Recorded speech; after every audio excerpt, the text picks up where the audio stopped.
ગુજરાતમાં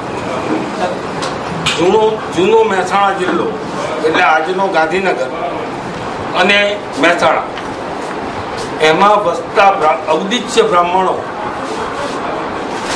એક આ સમૂહ છે અને એ સમૂહનો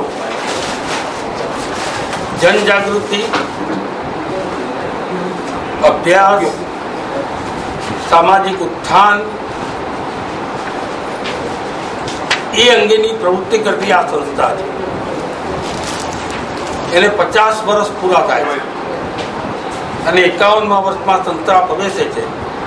ત્યારે અમારા આગેવાનોએ એક નિર્ણય લીધો, આ 9મી તારીખથી વટવા એ અમારું એક છેવાડાનું ગામ છે, ત્યાંથી શરૂ કરીને અમદાવાદમાં ફરી અને અમારા લગભગ 100 ગામડાઓ જે છે ગાંધીનગર અને મહેસાણા જિલ્લાના એમાં રથ નીકળશે.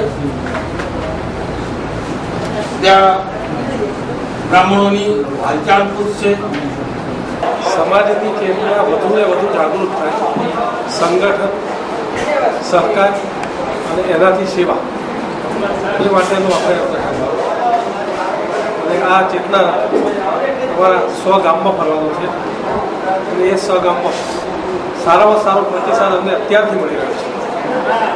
તારીખ 9મી ઓક્ટોબર સવારના 8 વાગે અમે એક સમારંભમાં આ રથયાત્રાનું પ્રસ્થાન કરવાના છીએ, જેમાં જગન્નાથ મંદિરના મહંત શ્રી દિલીપદાસજી, અમદાવાદ શહેરના માનનીય મેયર શ્રી અસિતભાઈ વોરા અને ચૈતન્ય શંભુ મહારાજ પધારવાના છે અને તેમના શુભ હસ્તે લીલી ઝંડી ફરકાવી આ રથયાત્રાનું પ્રસ્થાન કરાવશે.